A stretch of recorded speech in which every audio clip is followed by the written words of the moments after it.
This is Matt Hurt at Obsessive Viewer on Twitter. And this is Mike White, and you can find me at I am Mike White on Twitter. And this is ObsessiveViewer.com's The Obsessive Viewer Podcast.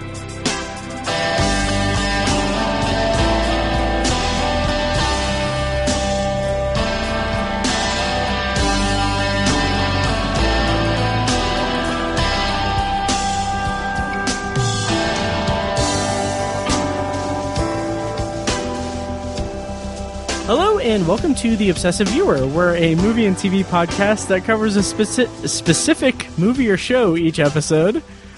You can find more of our work at obsessiveviewer.com, more of our podcasts at obsessiveviewer.com/podcast.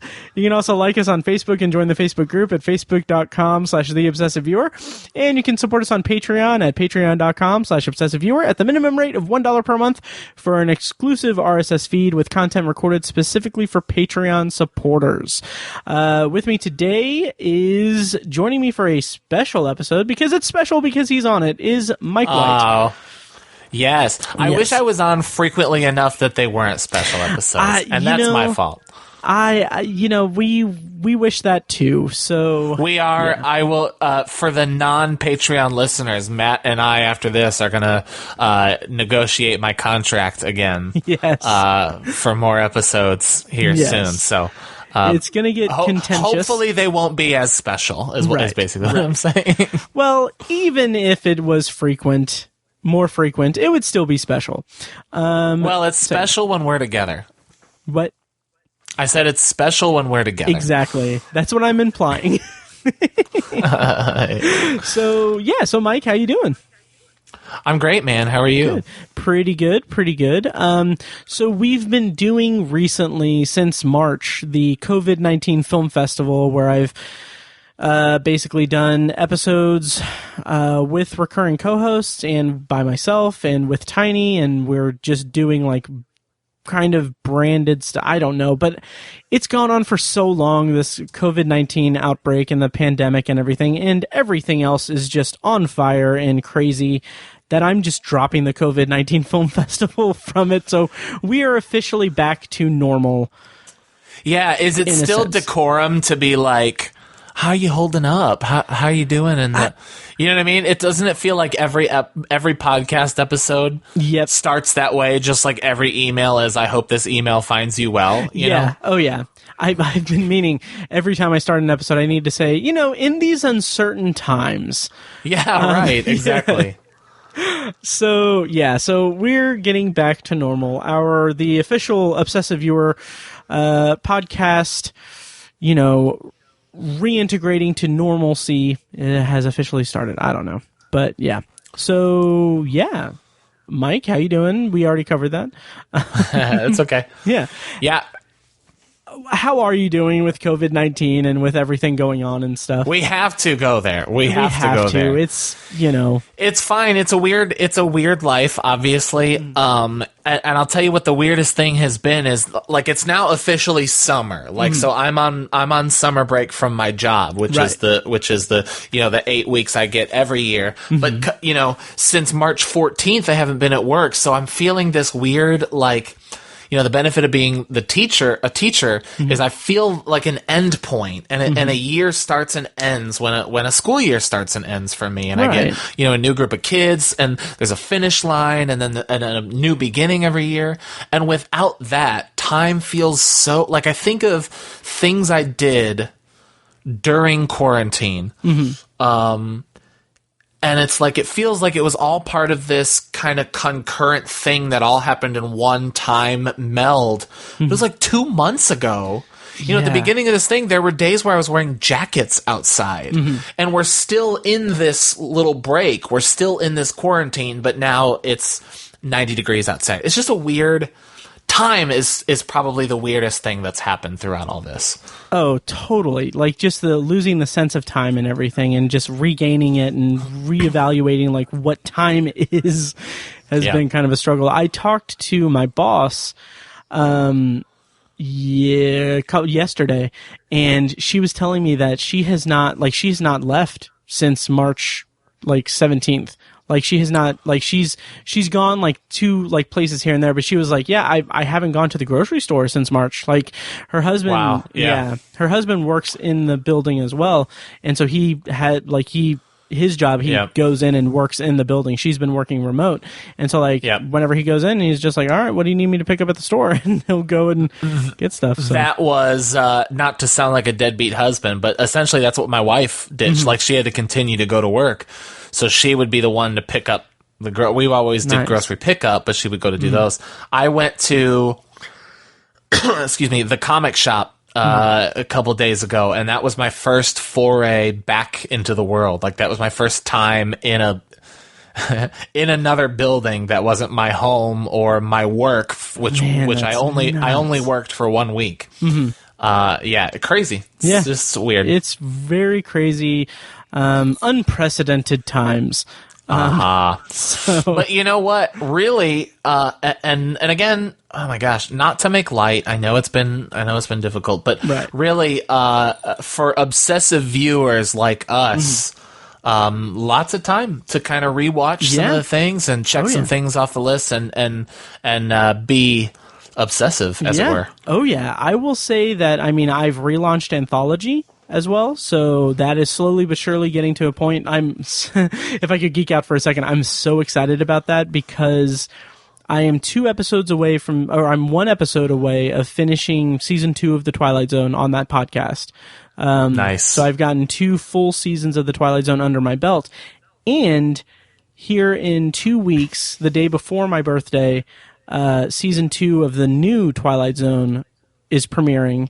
And I have my birthday off from work. My birthday is on a Friday, so like I'm just gonna stay home and just watch The Twilight Zone all day. Nice, that's podcasts. awesome. Yeah, so I'm so excited about that. But very cool. I've relaunched Anthology, and Tower Junkies has never before has Tower Junkies been as consistent as it is now. And we have stuff that we're banking for later in the year that if all goes as planned, we may have like 9 episodes banked and ready to roll out whenever they announce when the Stand miniseries is going to hit CBS All Access. So, like, we will have that banked and ready to go. Very cool. I'm excited. Very cool. But everything else is crazy. Very obsessive of you. Very on brand. Yes. Oh, yes. Do we need to talk about what I did last night instead of watching Becky? Yeah, if you like.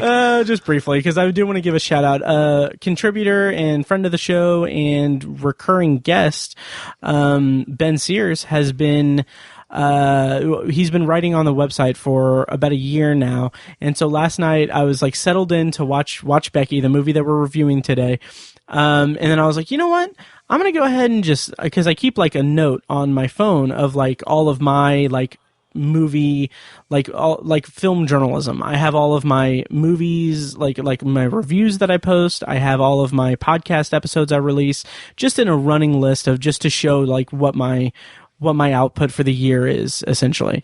And I've been doing the same for Ben because I wanted to make like an archive page for him. And I did that last night. So if you go to obsessiveviewer.com/Ben-Sears, you'll find his archive of all of his writing that he's done on the website, all of his podcast appearances. And then I got crazy and I started doing that for myself. And I intend to do that with Mike and Tiny as well, because you guys wrote for the website quite a bit in the early days. We did, yeah. We used to, yep. Yeah. So if you go to obsessiveviewer.com/Matt-Hurt-2013, you will see links to all 94 articles that I posted throughout 2013. Yeah, so that's that. I have been checking off. Oh, I completed my my horror movies for 2020 list. Nice. Which I was pretty excited about. That kind of rolled over from the leftovers from last year. Mm-hmm. It was also a couple of like top 10 lists from 2019, a couple of personal lists from 2019, and then just some like oldies, some 70s and 80s that I had never seen that I wanted to see. And it was I need to put it together and kind of remake the list. Oh my god, actually, but it's something like 50 movies, and I was able to get through that list. So that's pretty exciting. That is awesome. Nice. We've talked ad nauseum about our list obsessions and everything, but and I've talked about this before, and I'm saying it again to hold me accountable for it. Which it's like I'm going on a limb and saying that I'm not going to achieve this the way that I want to, but I have lists of review series that I want to do for the website. So I have, like, if you go to obsessiveviewer.com, there's a link at the top on the menu that says featured review series. And if you click on that, you'll see, like, underneath it a list of all these different, like, franchises and stuff. And it's daunting, but I'm working on it. Like, I have the Universal Monsters review series that I'm doing, and I've got Godzilla that's coming out here in a couple of weeks that's going to start posting. But it's a ridiculous, ambitious thing. So, yeah. You're a psychopath. I know, yeah. And, like, this is stuff, like, I'll be writing when I'm dead. So it's a little ridiculous. But obsession aside and everything, any news that we need to go over? Last time you were on, we talked about the movie theater aspect of it and everything. Yeah, so there's not much has really come out in terms of news, except that I think I heard that, like, movie theaters are allowed to open on Monday, this coming Monday, but I know that, like, AMC is projecting that they're going to open up in July. They didn't say a specific day.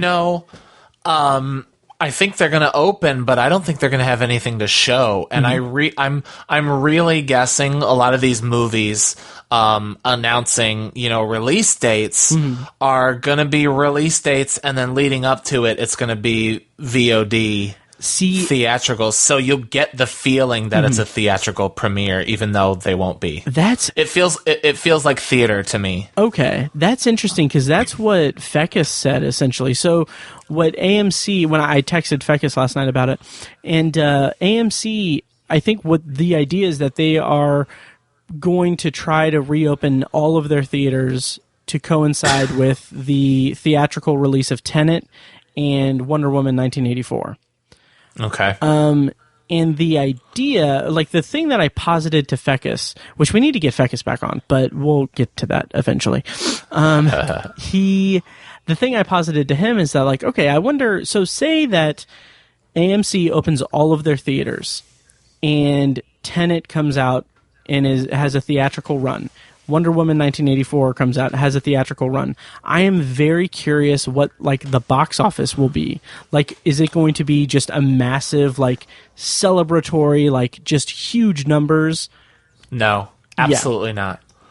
It'll be, and even at capacity, if everybody comes out to celebrate, it'll be 50%, because these theaters are going to have to, it can only hold 50%. Yeah, and that's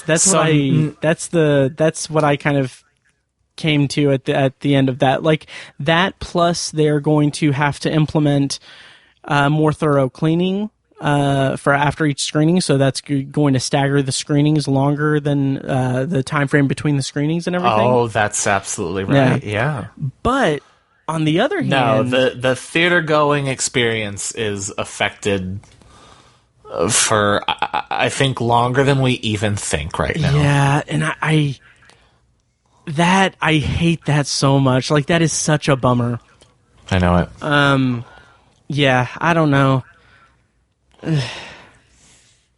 I mean, we're just gonna have to wait it out and see. Yeah.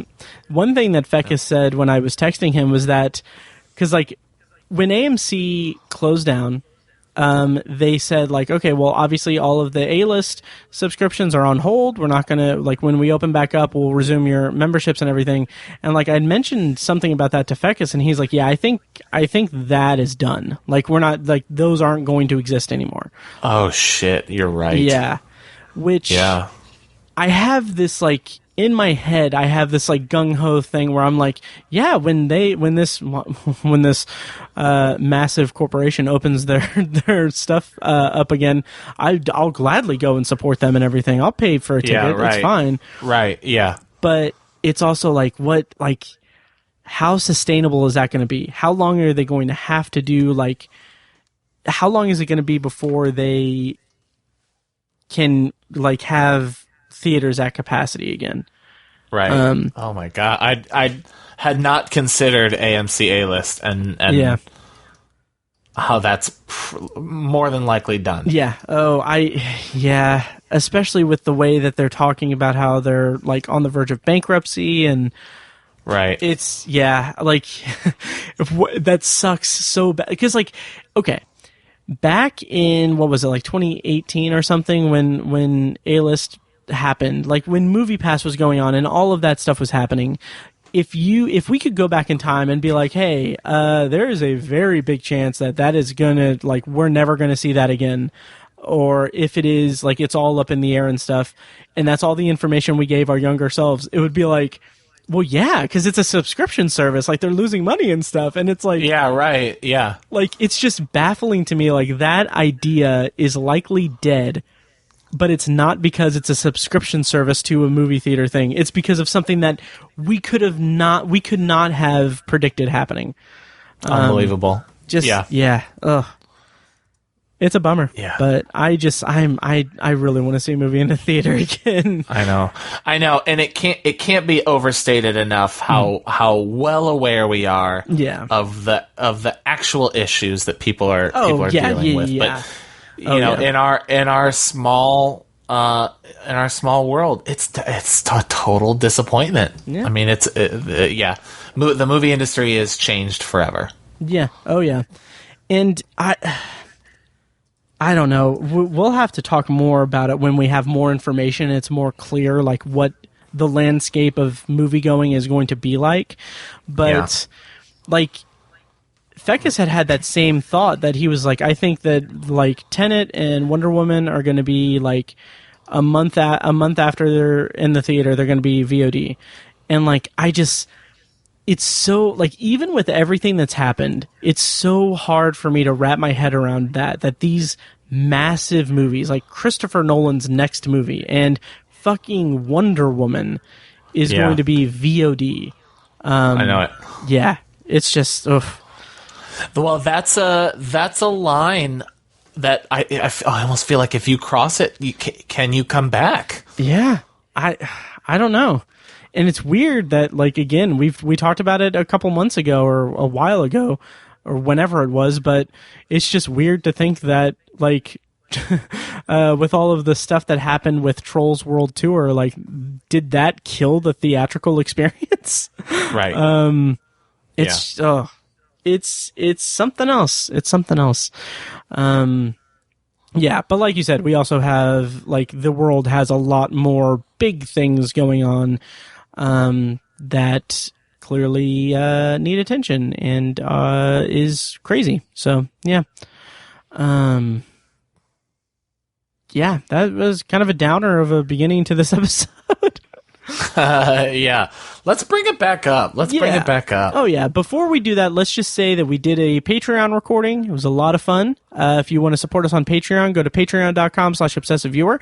And Mike, do you want to talk about your Patreon experience that's forthcoming? Let's hold it. Let's wait. I'll come on when it's a little more official. Okay, cool. If you want more information about that, just check out our Patreon feed there at obsessiveviewer, patreon.com/obsessiveviewer. So, yes. So let's go. We're going to talk about, I think we're going to talk about two movies, if you want. Sure. I kind of only planned for Becky, but I can riff on the other one if you'd like. Okay, yeah, we can. Let's talk briefly about Scream Queen, My Nightmare on Elm Street. In the midst of the 1980s, no one was scarier than Freddy Krueger. I love Nightmare on Elm Street. Yeah, I was obsessed, loving Freddy Krueger, loving A Nightmare on Elm Street. But part 2 came along, and it was just a strange movie.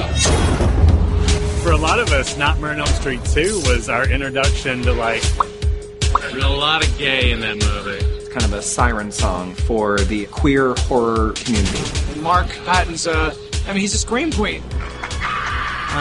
Documentary that is available on Shudder right now. I don't have a lot to say about it, but I think that we can kind of have a little conversation about it, especially with it being Pride Month and everything. Like you said in the Patreon thing, I didn't even think of that. Like that, yeah. So that was kind of why why I thought it would be fun to talk about it, and why I kind of made a point. I think, did I watch it on the 5th? I guess I watched it on the 5th. I was like, it's a good kind of way to kick off Pride to watch Freddy 2, which is not a good movie, and then and Scream Queen. Oh God! So you did rewatch Freddy 2? I did. I did a double feature in one night, and one thing I've been doing is I'll put a kind of a movie that I haven't seen in a while while I'm on the treadmill. Okay. And so I'll run while I watch one of those. And I had to stop and get off the treadmill because I need there to be a little more entertainment while I'm running. Sure. And Freddy 2 is here we are reviewing Freddy 2, but I can't believe they made 7 more movies after that. I can't believe that movie got more sequels. Yeah, that's really interesting. Like that, because I haven't seen it in easily 10 years, probably longer than 10 years. Yeah. And I just didn't like it was just such a far cry from the original. And it's such a weird, because the third one is Dream Warriors, right? Yes. Okay. Which is kind of the favorite of fans of the franchise. Yeah. I'm not a Freddy fan, so I don't come at that franchise with any expertise whatsoever. Okay. The best I know about Freddy is that the first, Freddy has knives for fingers, and it was a great movie, and the first one was, but the rest sucked. To quote Scream. That's from Scream. That's pretty good. Yeah. Yeah. Well, no. So the first one is obviously a genre classic. That's been said many times. But they came, Freddy 2, and it's just not good. And there are parts that drag so slowly. I think some of the characters are interesting and well developed. And I also think that, Freddy, as kind of the killer, the maniac, the ghost or whatever, kind of maintains that dread that he has in the first one rather than the cut up jokester that he has later on. But man, other than that, the way that it treats the mythos of the first movie, that was such an interesting concept of if you go to sleep, he kills you in your dreams. That's almost completely absent from this movie. It's like they mention it only to pay lip service to the first movie. And then basically the house is the thing that's haunted, which makes no sense whatsoever. And it's like a possession movie too. From right? Yes. Yeah. So. That said, if I could kind of catch people up to speed, why we're talking about Scream Queen? Yeah. So Scream Queen, My Nightmare on Elm Street, it's a documentary about Mark Patton, who is the main actor of the final boy, I guess you could call it, in the tradition of the final girl. He's the final boy of Freddy's Dead, Nightmare 2, and he is a gay man, and he was a closeted gay man back when that movie was filmed and released, and he has had to basically quit the business shortly after that because that movie was hated. Not funny enough, not hated so much because of the gay undertones back then. That certainly came later, and they are certainly there. But mostly it was just hated because it was a bad movie. Yeah. And then his career was he was on the rise, essentially. He was going to go somewhere at least. And then it kind of which I wasn't aware that he was such a up and comer. And so this documentary, it's on Shudder. It's a Shudder exclusive. Is it a Shudder exclusive? It is. I think it's one of the situations where it was on the festival circuit and then Shudder bought it. And Okay. It's basically about him kind of so on one hand it tells the story of where he's been since then and the fallout of it, but also the kind of narrative arc is he's looking for this comeuppance or this apology from, I think, essentially both the writer and the director of the film, who for a long time denied any like knowledge or implication that they tried to make a gay horror movie. Right. He denied intention for that. Yeah. Yes, exactly right. And it so clearly is. Yeah. Oh yeah. And one of the things I said in the Patreon, and so sorry for repeating this, listeners, is it's so cool that, you know, the gay community has adopted that movie and has adopted Mark Patton as this gay horror icon. That is so wonderful to have, and I celebrate that.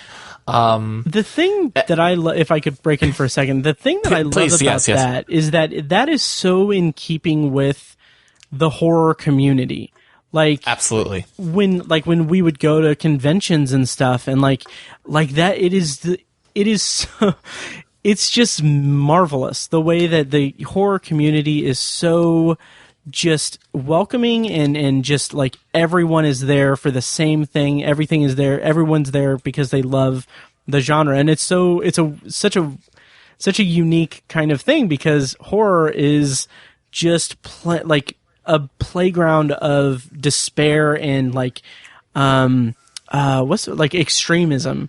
In a lot of cases, and a lot of different levels of extremism, like in terms of just visuals and gore and everything, but also just emotional, like that is the height of, like, the medium in terms of, like, horror is, like, or the genre of horror is, like, an intensity that you have, and, like, you have, like, this community that's built around that intense genre that is just, like, the warmest and most welcoming thing. It's just an interesting juxtaposition, and it is. And I love that Nightmare on Elm Street 2 has grown into like a gay icon of film and of genre film. So yeah, I love that aspect of it. Yeah, and it's great, and so it is that for members of the gay community. But in the late '80s and the '90s, it was almost homophobic the way that movie was treated. Yeah, because of I keep wanting to say gay subtext because that's kind of the buzzword, but it's overt that it's a gay movie. And so Mark Patton is hoping. So essentially, in the movie, what happens, or in the documentary, what happens is the writer claimed that the gay undertones that weren't there, and the reason it feels like it's a gay movie is because their lead actor put that onto the movie, right? Which essentially railroaded Mark Patton's career, and he's arguing, no, you guys, that is a gay movie, and that's on the page the way you wrote that. And so to do a little bit of criticism, one of the things I loved about it is any of the scenes with Robert Englund. Is he so wonderful or what? He's amazing. Like every time he was on it, I was like, I don't know. I love that man.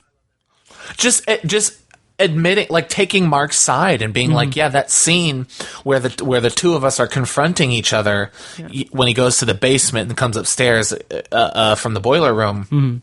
And they're like flirting with each other, and he's like, "Yeah, that's totally what it was. It was sexual, and that's awesome. That's so cool to hear the star of the movie, the villain of the movie, admit that as well." Yeah. Whereas go ahead. And he does it so much as a matter-of-fact thing. It's not like he's not doing any heavy lifting to try to connect dots or anything like that. It's just like you get the sense that he genuinely feels that way. It's like, yeah, duh. It's like exactly what they were intending, and that's what was happening in the scene. I love that. Yeah. Me too. Yeah. So if I could criticize the movie, it kind of it forces this narrative arc that it's kind of based on this apology that Mark Patton is hoping for. Mm-hmm. And I think the movie wants you to believe there's a resolution, but I don't think Mark gets a good enough apology. No. Like that moment, it made it... I was more engaged with the documentary when it reached its kind of crescendo with that moment, but I will also agree that it's not the apology that he wanted. It's not the interaction that the documentary was kind of building toward. So the director of Nightmare 2, not of Scream Queen, right. The director straight up says, "Hey, I think you should get over this." Yeah, which sucks. That's awful. Oh yeah. And then the writer, who he really had the beef with, danced around it, and he almost gave him that terrible kind of apology where I'm sorry if you feel bad about this. Yes. Oh yeah. He kind of, and to the documentary's credit, or to the writer's discredit, he really made himself out to look like kind of a jackass. Yeah, for sure. One of my kind of, I wouldn't say complaints about the documentary, but one of my kind of issues with it was that it is very much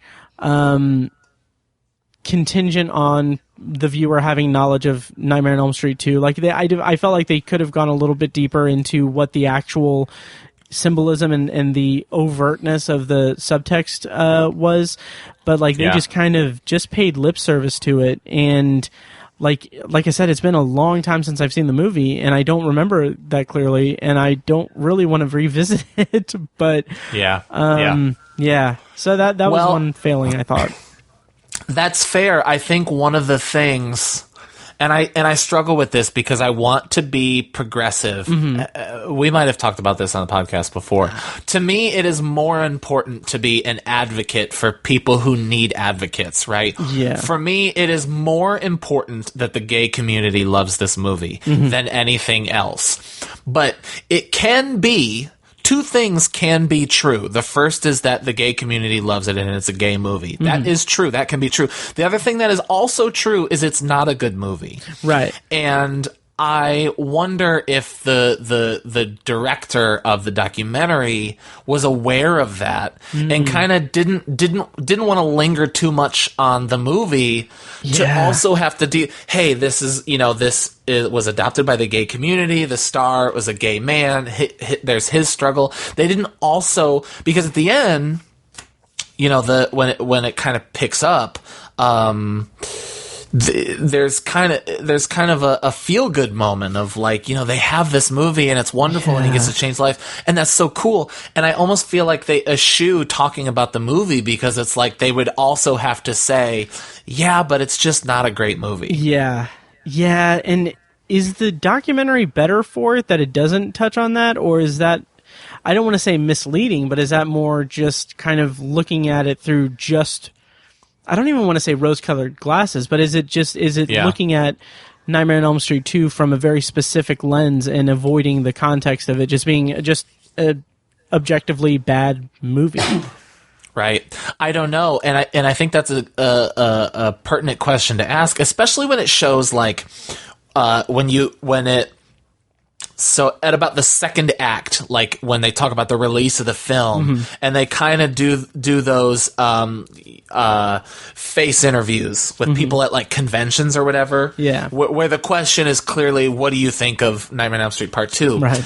And there's this tone of homophobia over it. And now there's a couple of overt homophobic comments from those people, but other individuals are kind of just talking about the movie as if it's not good, and those people are kind of painted as homophobic.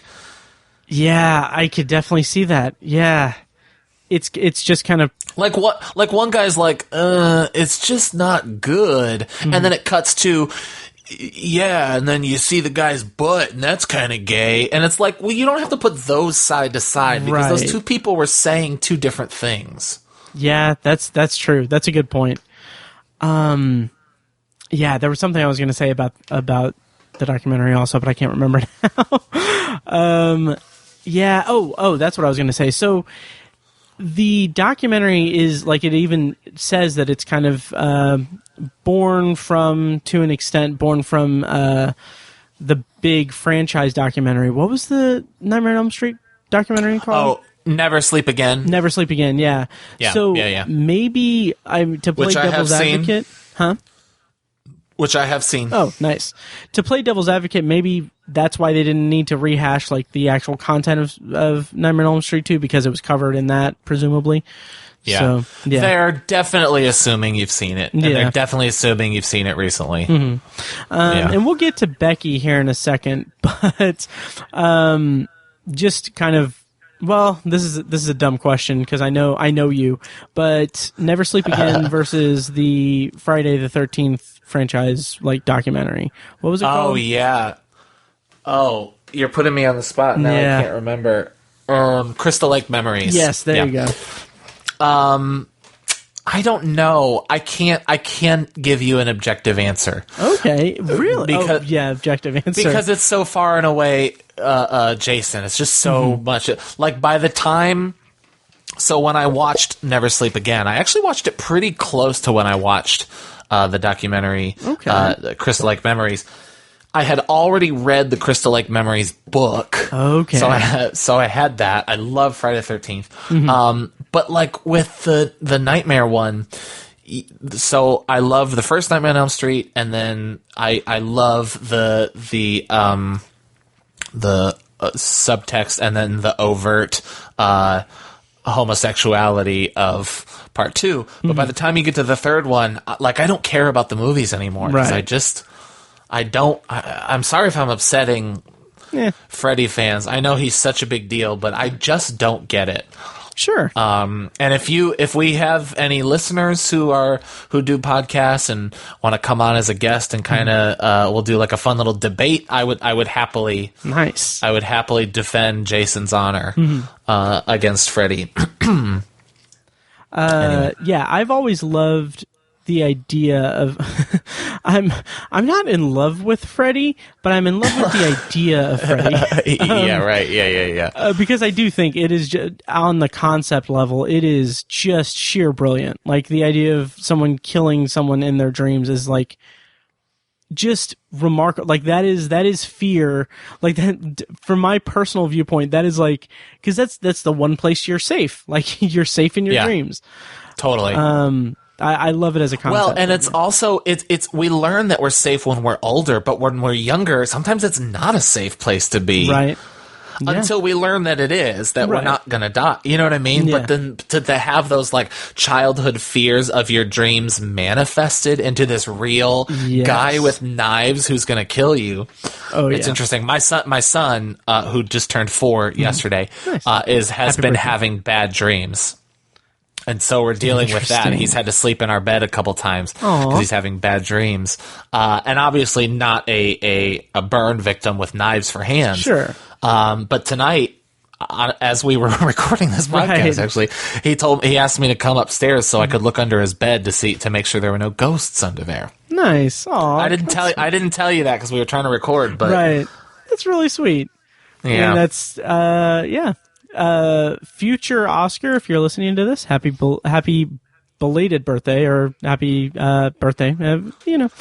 I will let him listen to this on his 13th birthday, right after I let him listen to CJ Graham, who played Jason in Friday the 13th Part 6, also wish him a happy birthday in the future. Did he really? Did I tell you about that? No, you didn't. Yeah, one of the cons I went to. Nice. I guess you weren't there. I just went with Jeff. And so it was CJ Graham, super nice guy. Oh my gosh. And we were just talking, and we kind of started talking about fatherhood. And he's like, he hasn't seen any of the movies. And I'm like, heavens no, he's like 2. Right. And he's like, well, do you have a phone? Get your phone out. Let's do a video. Aww. His line was kind of low. It was like late on the last day of the con. And so he did this video, and he was like, Oscar, my name is CJ Graham. I'm in a movie that your dad loves very much. And he was just like, it was super cool. It was really, really cool of him. Really sweet. Oh, God. That's awesome. Yeah. Yeah. He did sign the picture Oscar with a K. Okay. And it's Oscar with a C in life, but whatever. Yeah. Super nice guy. Super nice. Nice. That's awesome. That's amazing. Yeah. So overall thoughts on Scream Queen. I liked it as gaining a window into a different perspective of a movie that I've just written off as just being a bad movie. And I think it's wonderful that that the gay community has latched onto it or found good in it, and feel that their voice is being amplified, or they're being seen by having this movie exist in the genre that they love and everything, which is great. I just hated the movie. Yeah. But the documentary was solid. A little bit of a letdown at the end, but I did find myself just really appreciating his story and his journey as it went through. Because, I mean, it's no secret that there is rampant homophobia throughout history and in the film scene and the film industry. So it's interesting to see that kind of retold and through the lens of the horror genre specifically. And there's some they talk about the AIDS epidemic and everything and how that played into the fear of homosexuals in the industry and everything. And I thought that was maybe one of the strongest points of the entire documentary for me. But overall, I enjoyed it. What were your overall thoughts on it? Yeah, I feel the same. I think you kind of touched on most of the points I would have touched on. The only thing I'll add is that I hope Mark Patton feels as good in real life as the movie made him look at the end. I hope he genuinely feels like that apology was the one he was hoping for, and it wasn't manufactured for the movie. Because if it were me, I would hope for more for him. I really think the writer said some unfair things about him. Yeah, and so I hope. I mean, I know this movie will do a lot. I hope when conventions kind of start back up and Mark Patton is able to go, he will feel even more of that momentum, that positivity that had started the last couple of years. I hope that for him. Definitely. Awesome. Yeah, well, that is our review of Scream Queen, My Nightmare on Elm Street, and that's available on Shudder. So awesome. We talked a lot more about that than I expected, so that's great. Yeah, I know. This is a dual review. Yeah. By the way, subscribe to Shudder. It's totally worth it. Oh, it guys. Really is. Because we talked about horror noir and there's a bunch of other stuff. How much is it a month? $6 a month, something like that? What'd you say? How much a month? How much is the subscription per month? Yeah, it's only $5 or $6. Yeah. It's worth $5 for one movie a month. Yeah. You will get one movie a month on there. That is great. I paid more to rent Becky than I paid for a month of Shudder. Me too. I bought Becky because it was only $2 more than renting it. Oh wow. Okay. Huh. Yeah. That's a good point. Nice. Oh yeah, but Tigers Are Not Afraid. Terrified, Satan's Slaves. That might have been on Amazon. Scream Queen. Creepshow. The Creepshow is on there. Yeah. To Hell and Back, the Kane Hodder documentary. There's a couple of Friday the 13ths on there right now. There's Joe Bob Briggs. It's so good. Check out Shudder, please. Nice. Have you watched the Creepshow? No. That was one of the quarantine things that I watched in the background while I was working from home. Eventually we'll cover it on Tower Junkies, but I really like it because obviously I love anthology formats and everything. So, well, really you know me, it's a show, and I just can't seem to prioritize shows. Yeah, and I've told you this in jest several times, but there is a kernel of truth in it that there's no way it could be feasible or whatever. But it would be so much fun to spin off anthology and do an anthology horror podcast where we just talk about Tales from the Crypt and Creepshow, episodic anthology shows. But it would just be too much work. Yeah.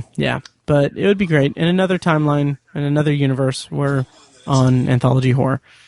So yeah, should that be what Long-Winded is right. Just a horror movie podcast? Should I just do a horror movie podcast? Nobody wants me to do a solo podcast, right? No, yeah, everyone wants you to. I am. So here's my philosophy with podcasts and everything. So I obviously, you know me, I have a lot of anxiety and everything, and a lot of that has been quelled a bit from just the experience of podcasting and doing 3 podcasts and everything. But every time I see like someone say something like, "Oh, who would want this?" or like, "I have this idea for a podcast, but who's going to listen to it? Who cares? Like, who does this?" Yeah. And, like, every time I see that, I like my like big like philosophy is that like, okay, yes, there are a bunch of other Stephen King podcasts. There are a bunch of other Twilight Zone podcasts. There are a bunch of other broad ass white people talking about like broad topics of movies and TV podcasts. Yeah. But there is only one version of each of those podcasts where me and my friends are putting our feelings and thoughts out there. And like, yeah, you're that's the line of delineation for me, is that like no one has your opinion on no one has your exact opinion informed by your exact life experience and your exact philosophies and ideologies, and the way that you interpret media and everything is unique to you. So you doing a podcast about that is not like, I mean, sure, if your podcast is just reading Wikipedia and everything, like that's going to be drowned out and everything. But like, I like to think that, you know, your personality is what you're presenting to the podcasting world, and that's what you're selling in terms of like what you're doing on the podcast. So yeah. Fair enough. Yep. So Long-Winded, presented by ObsessiveViewer.com. Matt has a satchel full of feathers, and he just loves to throw them at my cap every time. Right. Every time we talk and hang out, he is just like a human birthday. Every day, every time I talk to Matt, I just get to feel good about myself. Oh, that's awesome! I love it. Yeah. Yep. But that's my personal philosophy and everything. So yeah. Well, we have another movie to review, shall we? Let's talk about Becky. Yeah. Here's a clip from the trailer. We're going to do a non-spoiler review and then a spoiler review for Becky, which is available on VOD right now on all the platforms and everything. So here is a clip from the trailer. What happened by your fort, Becky?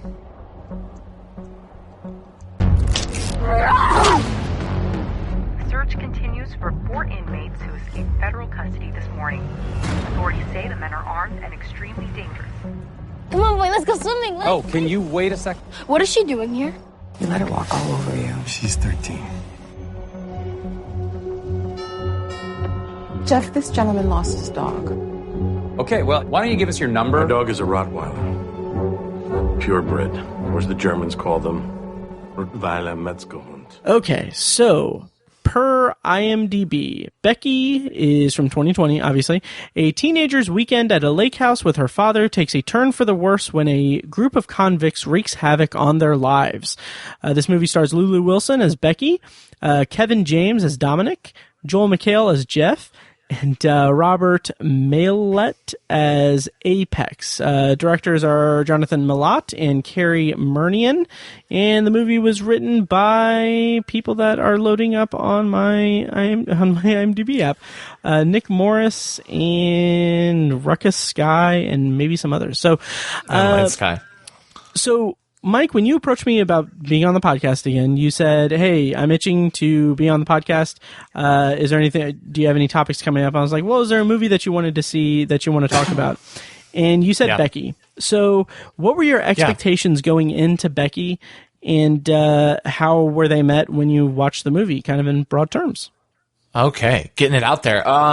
Well, you know me, I just kind of want to consume anything horror, and especially now during, the quarantine where things just aren't coming out. It's very easy for a new horror movie to come out and me to just, there's nothing impeding me from watching a new thing. Right. And so, to be frank, Bloody Disgusting said, hey, here's a new horror movie. So I said, hey, Matt, let's watch this movie and talk about it. Nice. So that's kind of the broadest reason why. The other reason is because I guess you could call me a fan of Lulu Wilson. I think widely a lot of people liked her in Haunting of Hill House, but I thought she was particularly great in two period piece sequels to bad movies. She was in the Ouija sequel, which is really superior to the first one. Right. And she was also in Annabelle Creation, which is a sequel to Annabelle. Yeah, that's a good point. And Ouija Origin of Evil was Mike Flanagan, right? Yes. Yeah. Okay. I still haven't seen it, so yeah. Oh, it's really good. Nice. Well, that doesn't really good. Me at all. Yeah. And she's great in it. She kind of has that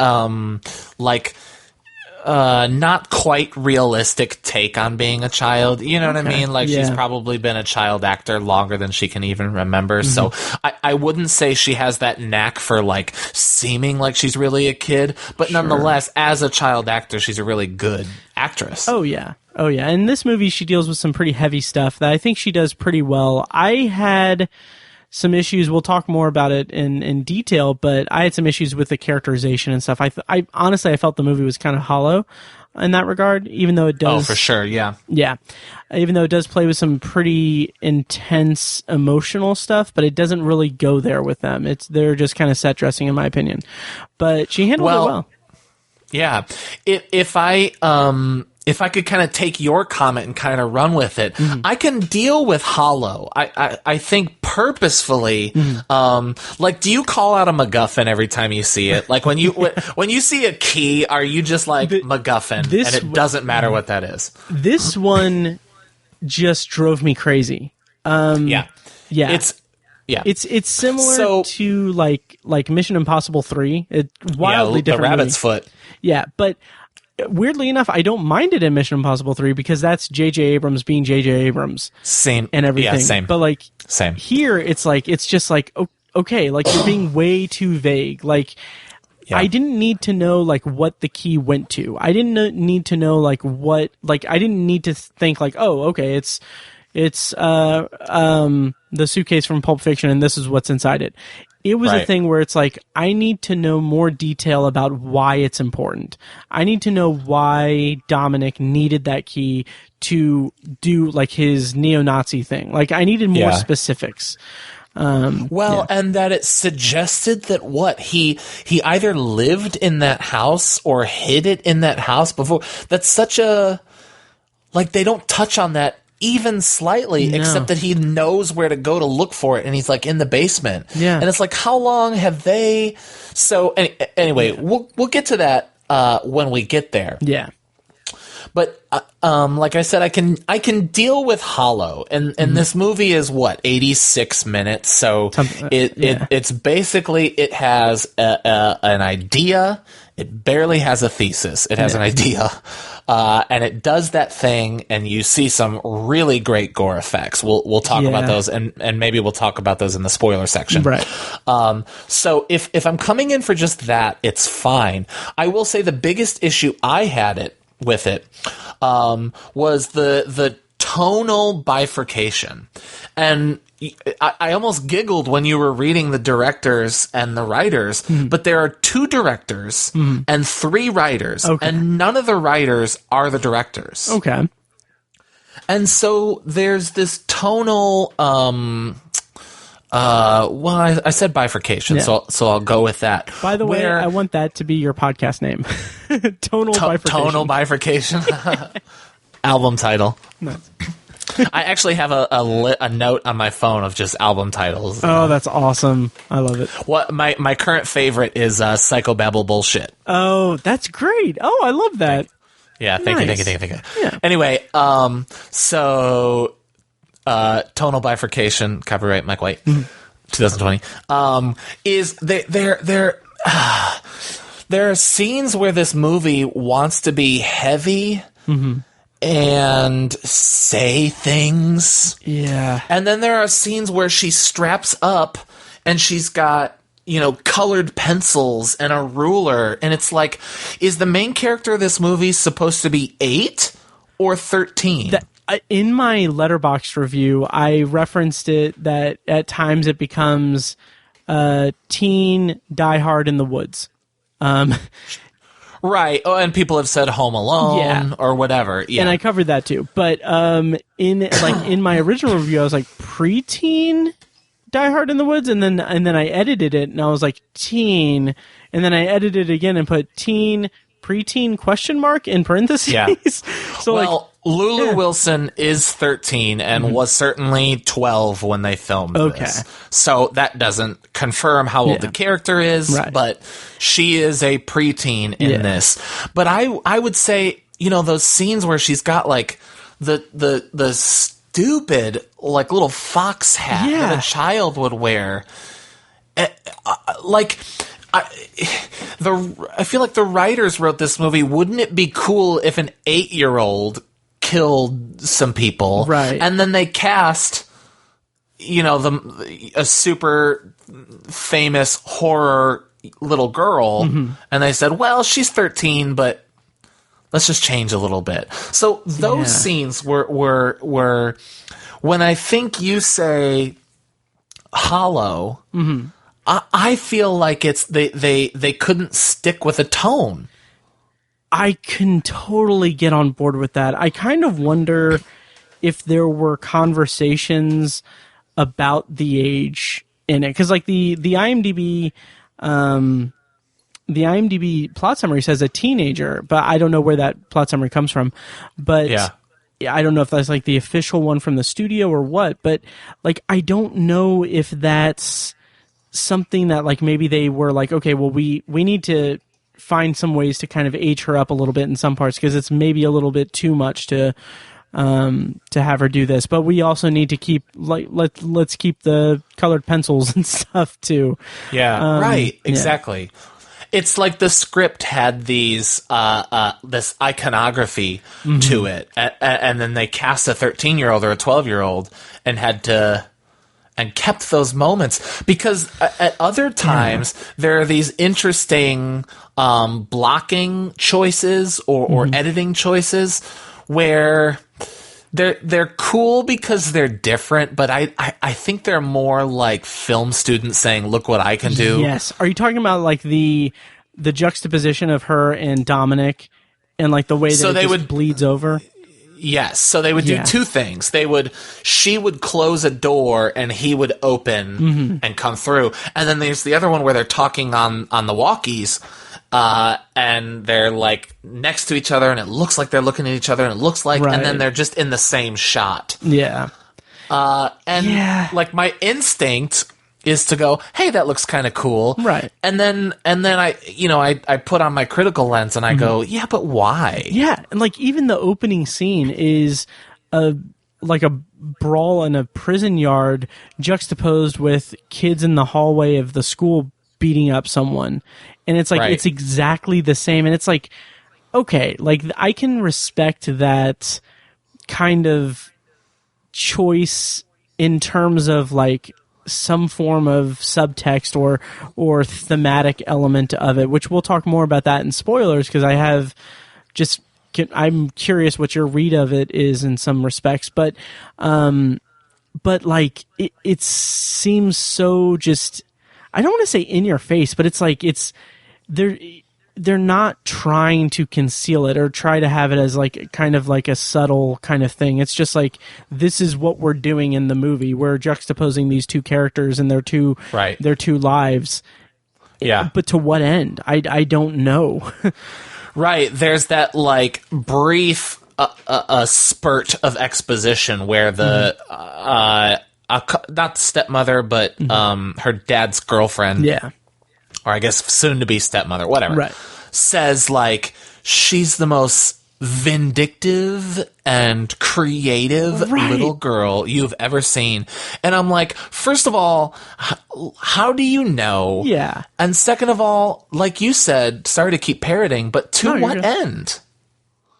Yeah, like, exactly. What is it? And you know, she, like, well, that's spoilers. But there's a glint in her eye that's meant to be suggestive, but I don't get the message. Same here. And like with her dad's girlfriend, that whole thing, like that line, okay, it's supposed to be like threatening for the convicts and everything, but it's like, we don't, like, the only thing we see of that or close to that is that she doesn't like her dad's girlfriend because her mom is not around. Like, it's it's a more emotional thing. Like, it's not, we don't see her being vindictive or any of those adjectives toward her or anyone. Right. It's just, it's so out of left field and it doesn't connect as well. It's almost like they don't have the confidence to just give us a movie about a teenager killing these guys. Right. It's like they have to add the cutesy colored pencils.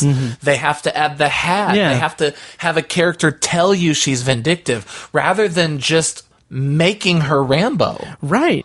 Oh yeah, and that hat, like, I kept thinking, like, oh, okay, so this is live action Louise Belcher from Bob's Burgers. Right, yeah, okay. Yeah. But it's just, I don't know. What should we wrap up the non-spoiler and go into spoilers? Because I really want to pick your brain about some things. Sure. Yeah, absolutely. But before we do that, how did you feel about the convicts, the villain characters, like Dominic and Apex and their whole little gang? Oh, I mean, 2 of them were stock characters, and the other 2 were cannon fodder. Yep. Yep. I will say that, and I'll say for a spoiler, they did make one decision about Apex that I was relieved by at the end, and we'll talk about that. Oh yeah. A couple things before we go to the spoilers. Her last name and also her father's last name are Hooper, and I just can't help anytime if you make a genre movie and if you name one of your characters Hooper or Carpenter or Craven or whatever, you have to invoke the namesakes, right? Yeah. Like, are they making a reference to Toby Hooper, and to what end? It does not feel like Poltergeist. It does not feel like Texas Chainsaw. Right. It's.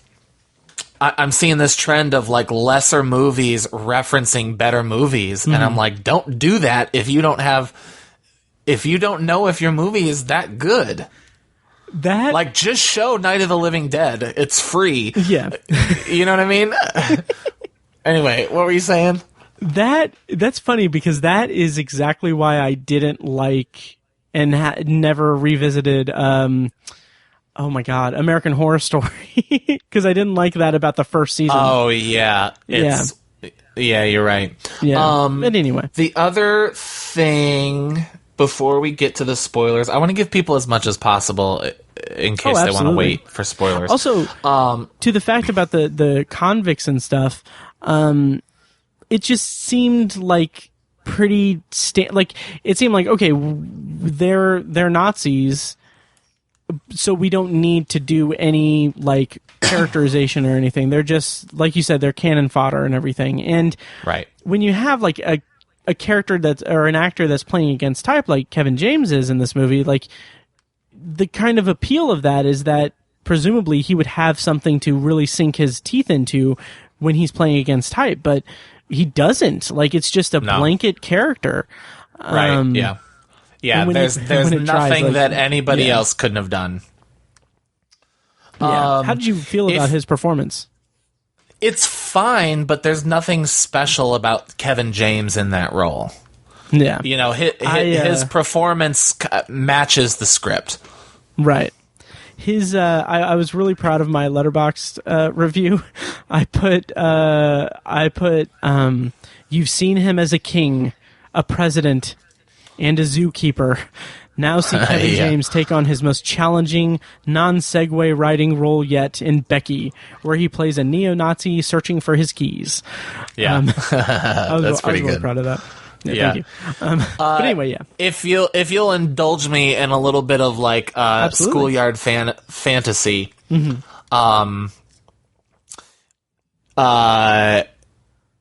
my god, Joel McHale's character's name is Jeff.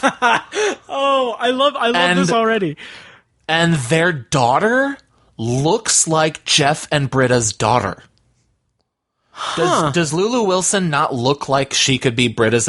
Like the way her mouth moves, the way she talks, like very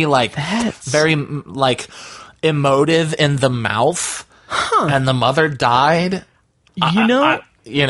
That's interesting because when I saw Lulu Wilson, I kept thinking of her I kept equating her to like a younger like Kate Mara.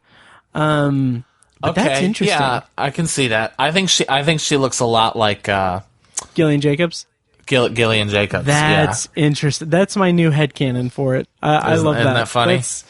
That's awesome. That's awesome. So that's silly. That's playground. Yeah. Playground speculation, but I don't know. I had a little fun with that.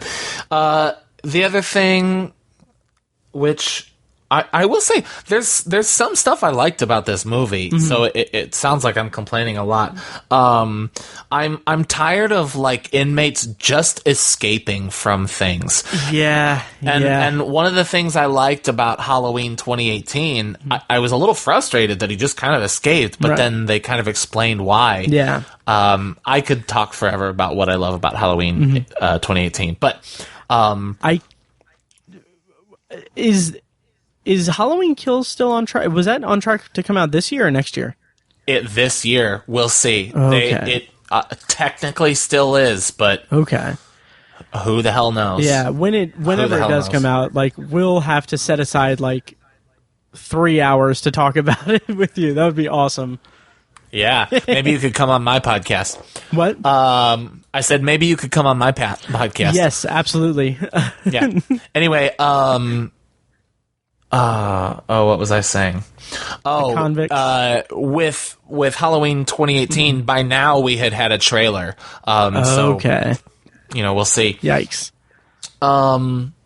Yeah, just convicts escaping by like tricking the cops. Yeah. Just whatever. Just be more clever than that. It wasn't inspired. Like there was nothing clever about it. There was nothing unique about it. We don't even like the actual escape of it is off screen. Like we don't. There's nothing. It just again. There was no texture to it. Like the movie is lacking a certain texture in almost all aspects of it. Because it just feels like they weren't. They didn't want to put any effort into actually building anything around the characters or the situation. Yeah. No. Yep. Yeah. Anything else in non-spoilers? No. All right, cool. Well, we are going to go into spoilers for Becky. Once again, it is available on VOD. We've been kind of a little back and forth about it, but I would say check it out if you are into that. Yeah, in this dearth of horror movies or movies in general, I think it's totally worth a rental. I try to stick around for this part because I think I'm going to come up. I'm going to talk about some things I like about it, I will say anything we might spoil in the next section, I don't think is going to ruin the experience. Right. And forgive me if this is a spoiler, but the movie plays out exactly like you think it's going to play out. It really does. And I'm sorry to just say that in the non-spoil section, but so just stick around and listen because I am going to talk about a few things that I do like about it. I think the gore is pretty awesome. So if you're a gore hound, it's worth watching for that alone. There was a part where I paused it and I was cackling with laughter, like that kind of uneasy, like, oh my god, are you fucking kidding? Oh my god, like cringy, like just really like the kind of audacity of the movie to kind of go there. It's not like Yeah, it was. We'll talk about it in spoilers. Yeah. That was a high point for me. Yep. decent horror movie. You could do a lot work. You could do a lot worse. But if you're looking for focus and cohesion, look elsewhere. Yep. Go to Blumhouse. Go to what? Blumhouse. Oh, right. All right. Well, we're gonna go into spoilers for Becky. Here's a clip from the trailer again, probably. And then when we come back, we're going to go into spoilers. So fair warning, spoilers on for Becky. Purebred, or as the Germans call them, Metzgerhund. That's why you never let them mate with other breeds. You get the worst of both. Okay, I think it's time for you to go. Stay calm. I'm looking for a key. It has this symbol engraved on it. You seen it? No. Well, that leaves little Becky. Where's Becky? Wait! He's gonna hold your dad still while I hurt him. I'm not gonna let them get away with this. So, Mike. Yeah. Where do we begin? I know you said you wanted to touch on something early on. Well, the kills. Yes. I think is the place to start. So first kill, we'll skip probably the. Well, now we can talk about the eye. Yeah. Oh my god. So the movie turns into what the movie is going to be in that scene, and you could even say that Becky becomes who she's going to be in that scene as well. Yeah. So I guess if you're listening to this part, you have seen it. The Nazis do kill. Jeff Winger. Yeah. Jeff Winger. Yeah. Which that surprised me a little bit. Me too. Yeah. The kind of scuffle before leading up to that was it left a little bit to be desired for me, I guess. Yeah. But yeah, it was pretty surprising. Yeah. And I guess if all they're trying to say is she's an animal now, a wild orphan animal, killing him is, I guess you had to do it. I still don't know if it works. I still don't know if it adds depth to her character. No, and we'll talk about the last scene a little bit, and like what I think the implication of that, my read of it at least. We'll have to talk about that. So bookmark that for later. But yeah. So Kevin James kills the dad. She tries to run away. He kind of tackles. I keep wanting to call her Lulu, even though the movie's fucking called Becky. Right. Tackles Becky, and she fucking stabs him in the eye with the key. Yeah, well, and rips out the eye. Yeah, which that kind of felt a little bit. The actual getting there, getting the characters into certain places, it felt like it was really contrived in a lot of different ways. All each time it just felt like it wasn't an organic setup and everything. So when he's I think he runs at her or something, and there's this really awkward clumsy thing where she's standing there and she has to, I don't know if it's necessarily that she's standing there and she has to wait for him to get to her, but it's it's weird that the movie tries to get them into close to enough quarters for her to stab her, and it just felt really inorganic. But sure, yeah. I mean, getting the bad choreography, maybe. But the actual the aftermath of that, the stabbing him in the eye thing felt the actual stabbing in the eye thing felt okay, this is just the next thing that the movie wants to do, and I'm fine.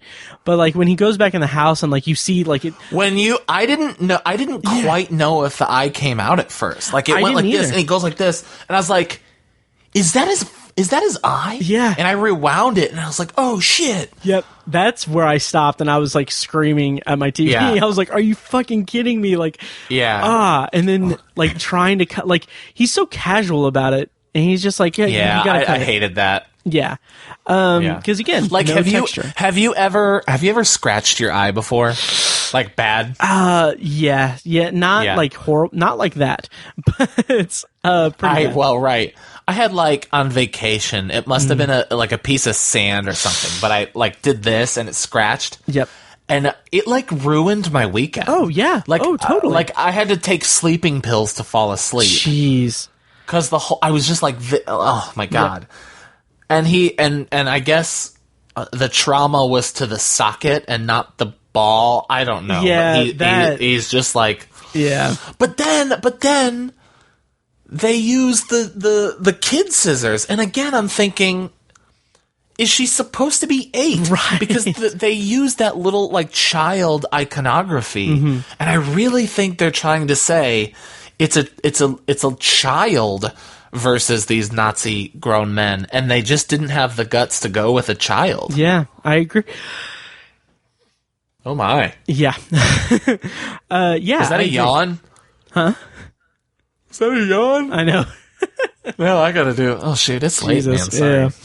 Yeah. But yeah, I agree. It's something that it's like you said. It's just inconsistent throughout it. When we get to the point, like you said, that's a turning point for it. When she's like going on her like kill spree and stuff, and going all Kevin McAllister.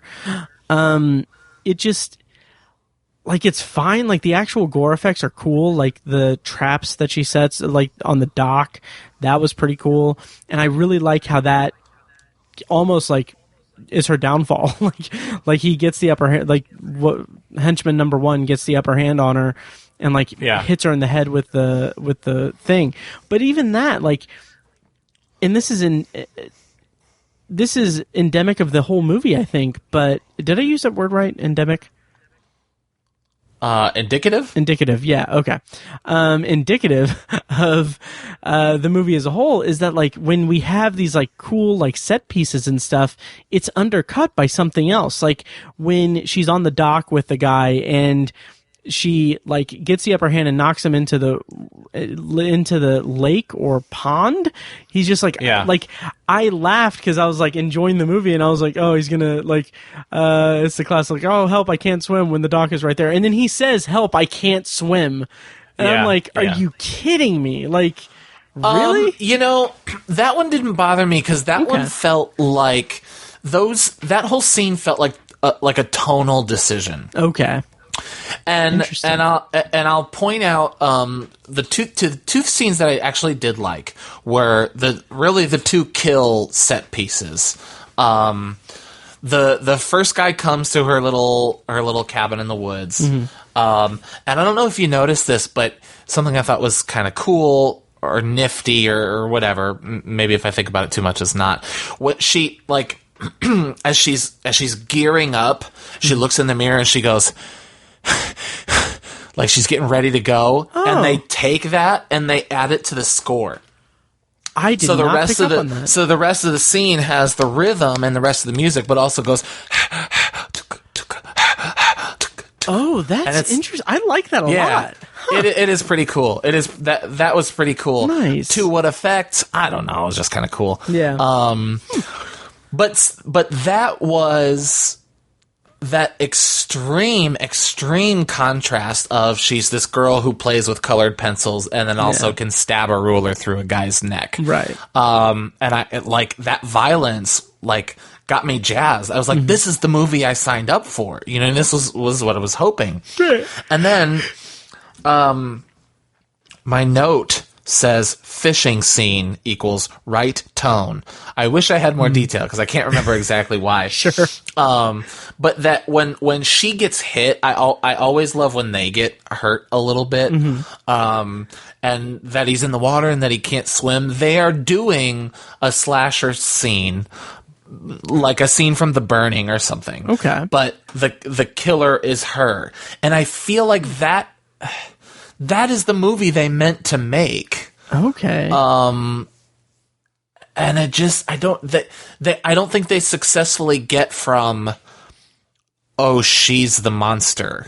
I don't think that comes across enough. Yeah. There are the 2 scenes where it's like, she's just as violent and oh my gosh, she's like setting up these like slasher movie scenes. Huh. But I don't think the rest of the movie does a good enough job of saying she's also a monster, or kids are monsters, totally or teenagers are monsters. You know what I mean? I don't know what it's trying to say. I totally agree, and that we can kind of leapfrog to the ending, and we can backtrack and talk about more detail later or earlier in the movie, because I want to talk about Apex.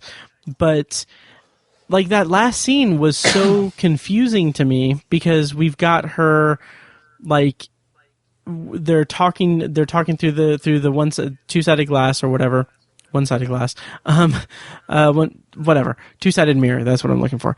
And they're talking about her, and then like it just zooms in on her face, and she has like this kind of like a smile, I think. And she just takes a gummy worm and eats it, and it's like, okay, is the movie saying that like, okay, she's evil and she's twirling the key around? Is like, okay, is the key supposed to be like a symbol of like the evil that the Nazis and convicts and stuff had, and she's now succumbing to that, and it's showing us that she's always had that within her because she's a shoplifter? Like, right. Yeah. It was such a disconnect for me. And how did you read that ending? Same. Yeah, I don't know. I don't know if like it's in her now. There's this like,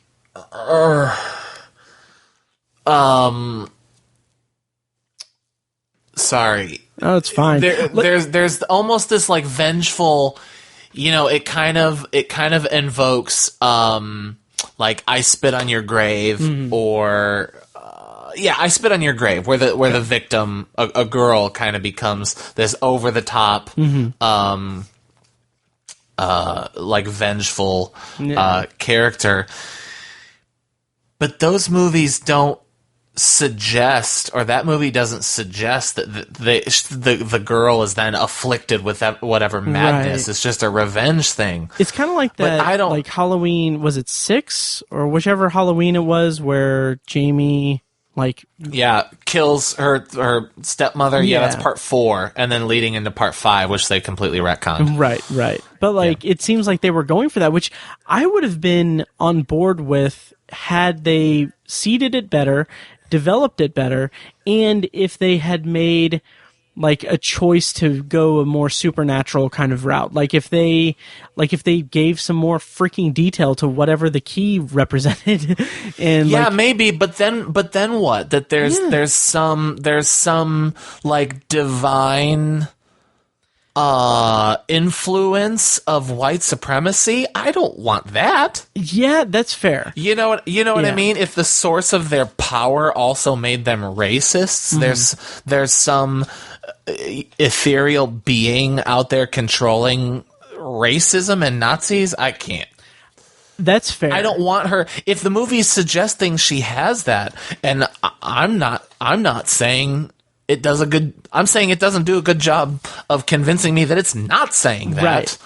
I don't want that. I don't want her to be endowed by whatever evil or whatever power they have, because then they're saying she's just as crazy as the white supremacists. What movie is that? Yeah. Oh, yeah. And I think that the problem is that that's all we can infer from it. Like that's what that last scene seems to be implying, is that she's not like that she has maybe not the racism or anything, but like she has this evil within her, that she's capable of doing these heinous things, and that she's not a completely moral person because she's a shoplifter. And it just seems like such a surface level thing that's supposed to be like a wink and a nod at the audience, but it's like they didn't do anything to do that. So like if they had done some supernatural thing, like the key is, because like Dominic had said that like, this key is like, we've worked toward this the whole time, and like it's what's going to bring forth everything for us and everything. It's like,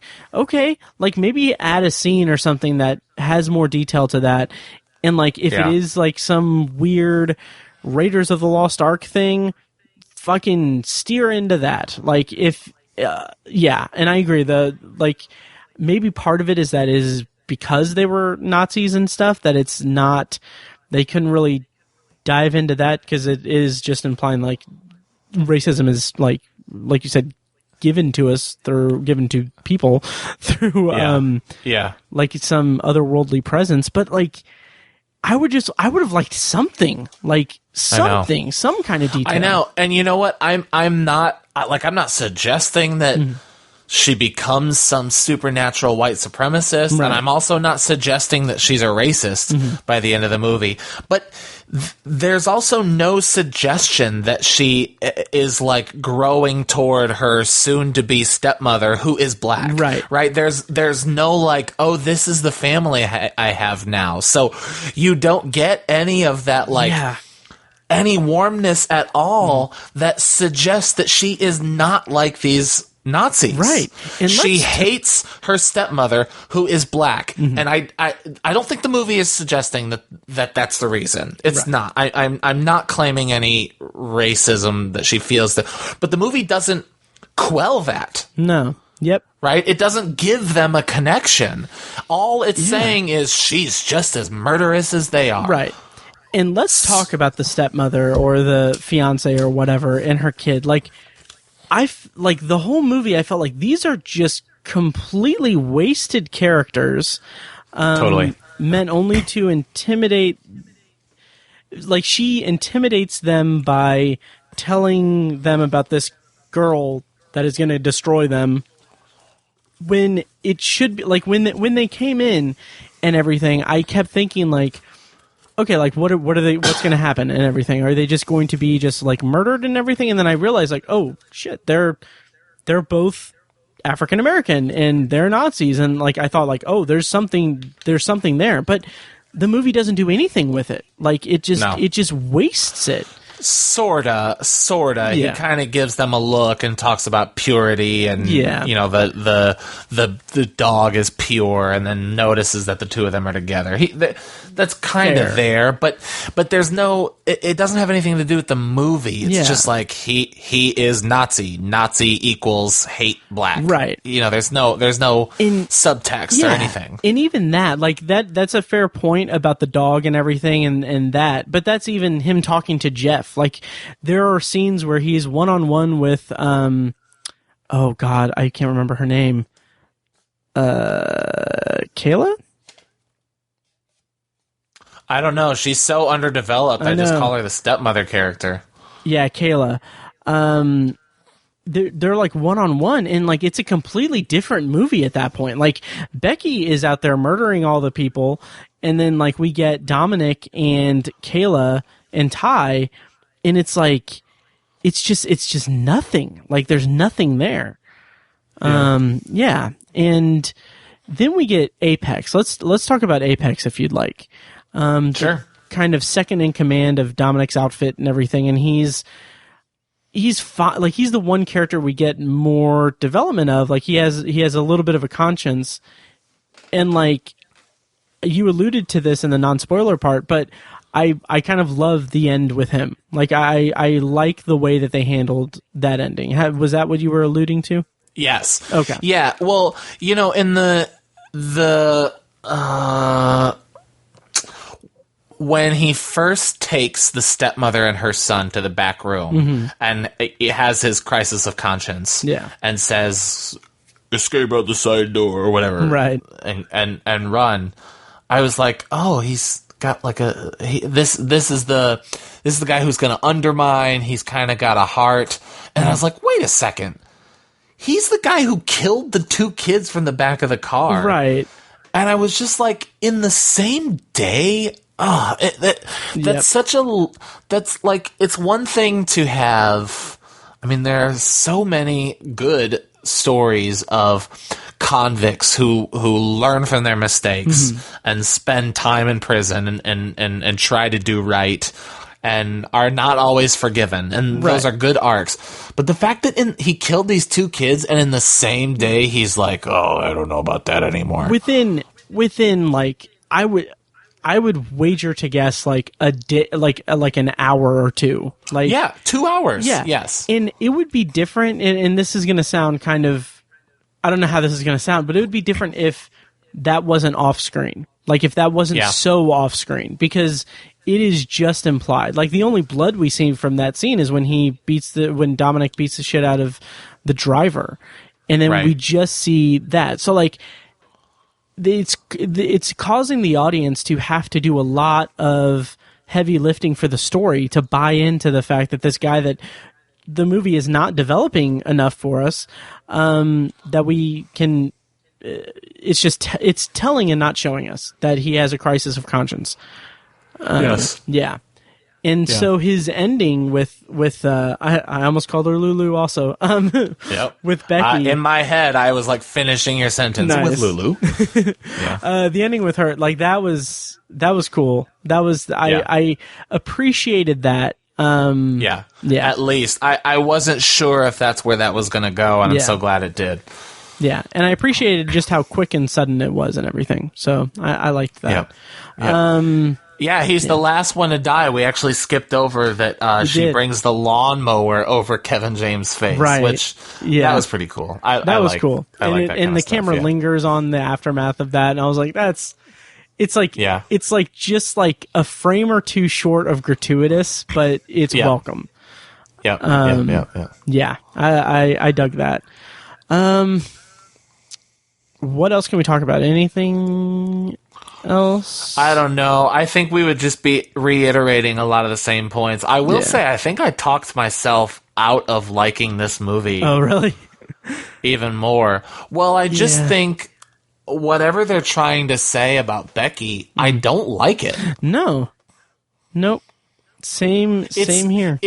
It's one thing, and I think my strongest grievance is the relationship with the stepmother. It's one thing to suggest that she's just as crazy and violent, and I can even allow the movie to wink at me and say, "Ugh, teenagers, right?" Right. Except that there's nothing sympathetic about Becky.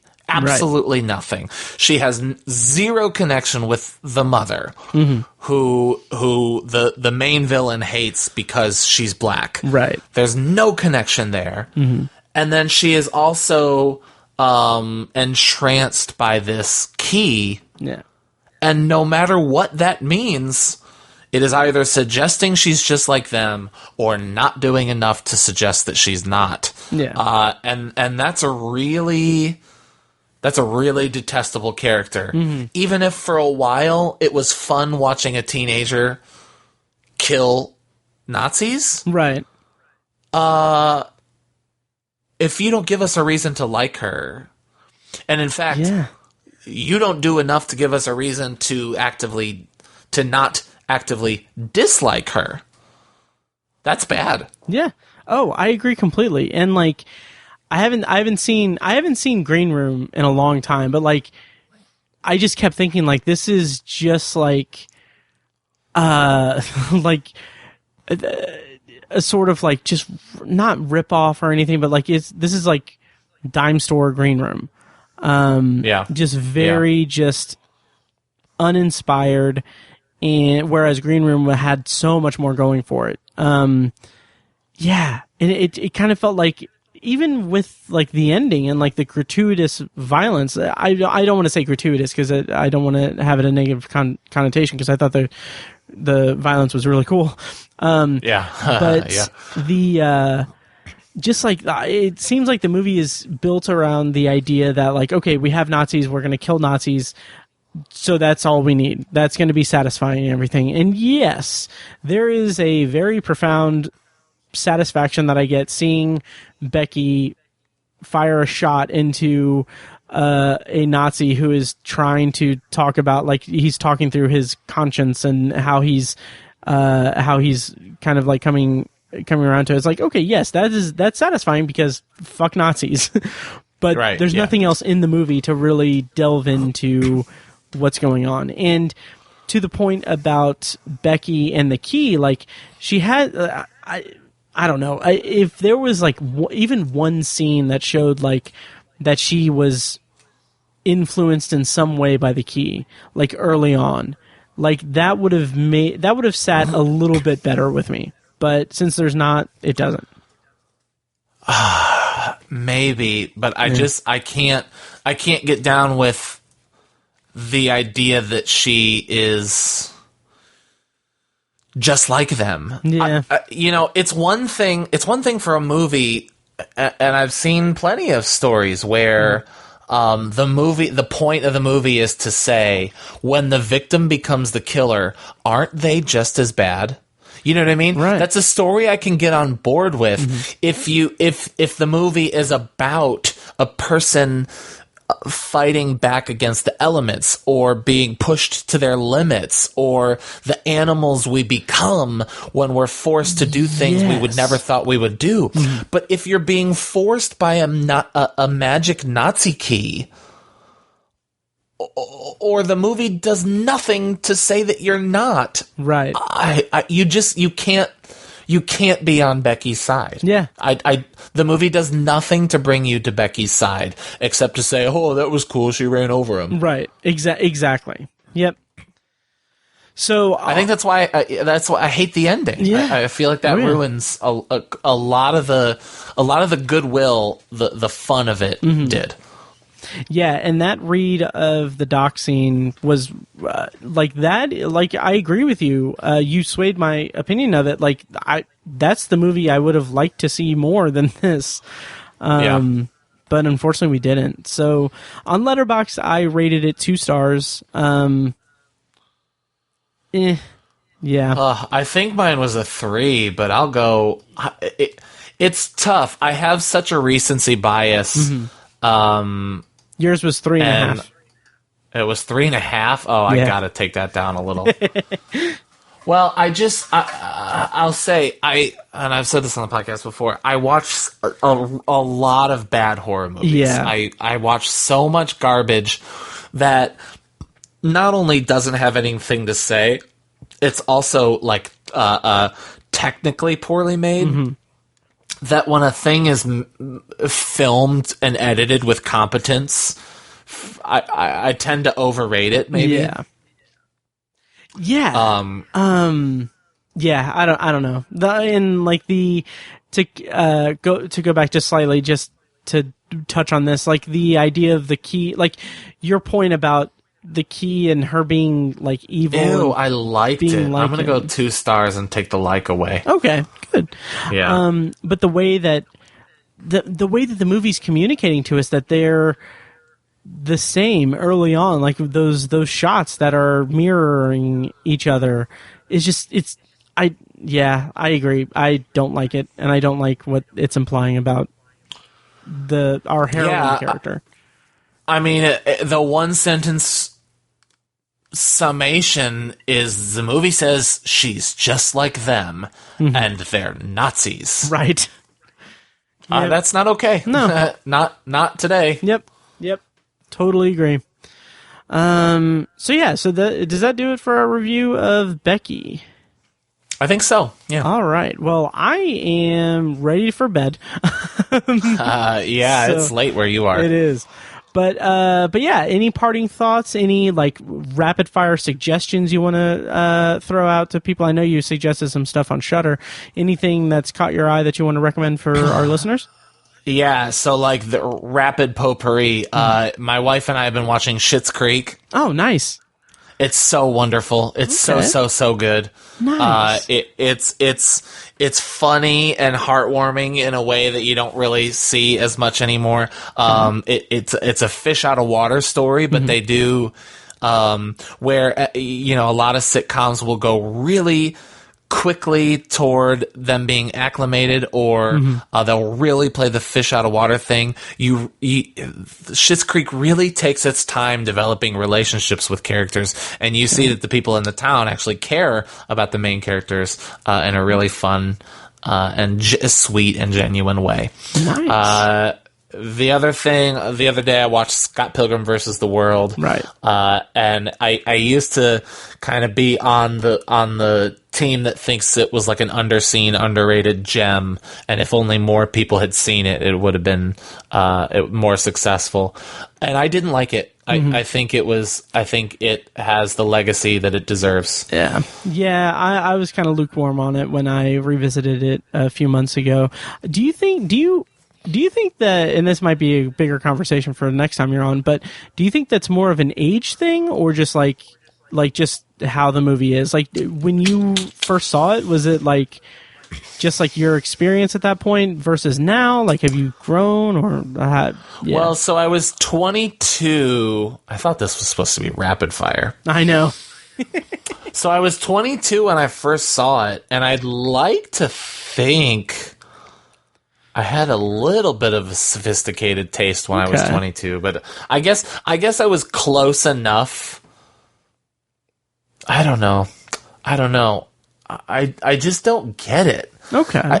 It might be the age thing. Okay. There's no reason the movie has to have the video game sounds, right, and the coins and there's just no reason for it. And just because it looks cool, I guess because I'm older now is not good enough excuse. Okay, sure.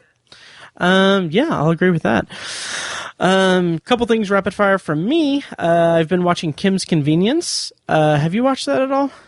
No, I don't know it. It's a sitcom on Netflix. It's a Canadian show. It's about a Canadian Korean family who run a convenience store. It's really charming. Like, it is incredibly charming. I'm gonna butcher his name, but Simu Liu, who's gonna be in the Marvel movie coming out. Eternals? No. After that, oh my God, the Legend of the Rings or whatever. Oh God, I can't remember the name of the hero. But anyway, he's going to be in it, and he's really good in it. But the father who runs the convenience store is just out of this world amazing. He's fantastic. Great comedic timing, and it's really funny. Awesome. Yep. And really, that's really all I've been watching. I'm going to do an HBO Max episode at some point. Look for that soon, hopefully. But yeah. I think that'll do it for this episode, though. Mike, any parting thoughts? Thank you for coming and for chatting with me. No, I think they've got plenty of parting thoughts. Okay. Just thank you guys for listening. As always, thank you. Glad to be on. Yep. Thank you. And yeah, we'll be back next time on the podcast. Thank you guys so much for listening, and we'll see you next time.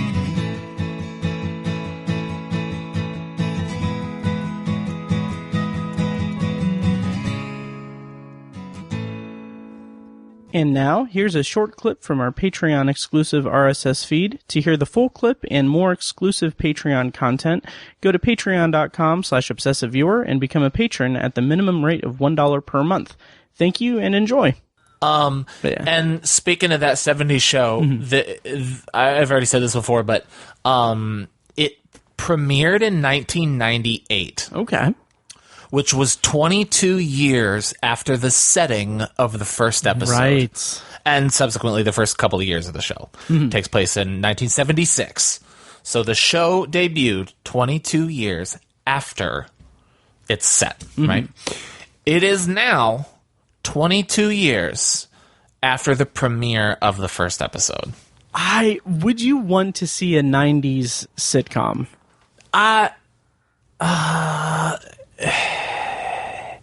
Yeah, why not? Nice. Yeah. I don't know. Yeah. I don't know that it would feel the same, and I also think we have 90s sitcoms, don't we? I guess none that I've really seen, but I think Pen 15. I was just going to bring that up. That's like early 2000s. Okay. That, but and then, yeah, oh man, dude, those I think the characters in that show are like 1 year older than we are, but oh my god, the references hit so hard. Okay, I haven't seen it. So I'll have to check it out. Oh, you haven't? No. Oh, dude. Okay. Oh man, it's so good. It's so funny. Yes, I would love it if they made like a 90s sitcom, like that in the vein of that 70s show, and like. Yeah. Like this would never happen, obviously, but like they made it like with the plan of okay, we'll do 3 or 4 seasons, and they started at like 1996, and then the final episode is Y2K, and like in their version, the world just ends. Oh shit! Yeah, yeah. And like that's awesome. it. Oh man, there's a novel in there somewhere, isn't there? Oh yeah. Yeah. I love it. Like Y2K is just the end. Yep. The Obsessive Viewer podcast is edited and produced by Matt Hurt and presented by ObsessiveViewer.com. For a full archive of our episodes, go to ObsessiveViewer.com/OVarchive. You can also like our Facebook page and join the OV Facebook group at Facebook.com/TheObsessiveViewer. And follow us on Twitter at ObsessiveViewer and at ObsessiveTiny. And follow our recurring co-hosts at I am Mike White, that's me, at R.A. Feckus, and at Burger_Lurker. If you enjoy the show, please take a couple minutes to leave us a rating and a quick review on Apple Podcasts. This is the easiest way to support what we do, and all it costs is a little bit of your time.